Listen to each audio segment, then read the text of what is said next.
To developing news out of Las Cruces, former Las Cruces police officer Brad Lunsford has been released from jail under strict conditions. This comes as a judge overseeing his case admits to errors during the trial and weighs whether Lunsford deserves a new trial altogether. Today's hearing lasted more than 4 hours, and I was at the Doña Ana County Detention Center when Lunsford walked out after spending weeks in protective custody. Take a look.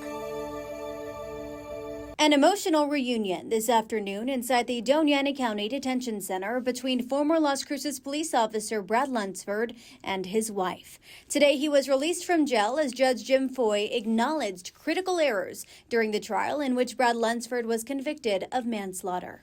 I'm going to put the date of release to be right now, 1:45 p.m. today.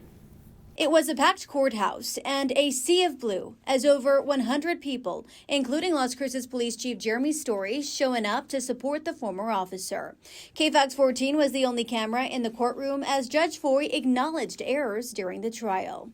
Some background here. Lunsford was accused of shooting and killing Presley Ezzy while responding to a call back in 2022. I don't want you reaching for anything, man. I'm not reaching for anything. I'm not reaching for anything. Okay, step out. I'm not reaching for anything. Turn around. Lunsford was called out to a Chevron on Valley Drive where 36-year-old Ezzy was reportedly stealing a beer. 911 emergency, what city? Yeah, hi, I have a guy that walked out with a beer. He's right here on pump number 1, drinking it in public property. According to the New Mexico Attorney General's office, a struggle broke out and Ezzy allegedly grabbed the other officer's taser. Lunsford then shot him at point-blank range. Last month, a jury found him guilty of voluntary manslaughter and he faces 9 years in prison.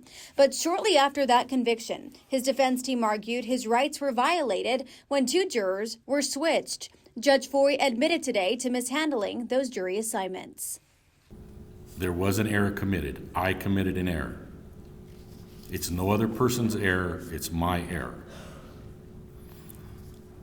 I did not second check the names of the jurors and their status when I received the documents. I simply assumed it was correct. But it's my fault, no one else's. The prosecution acknowledged the technical error, but argued it wasn't enough to overturn the verdict, claiming jurors were properly vetted and unbiased. The judge ultimately agreed to release Lunsford on a $10,000 cash bond.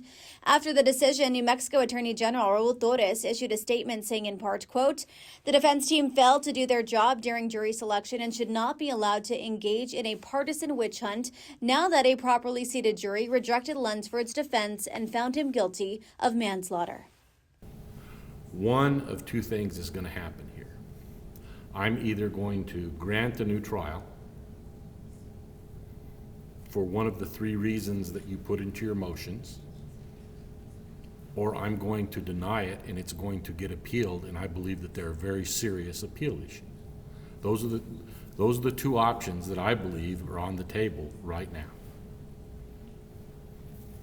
And until they get resolved, I'm not going to keep this man in custody.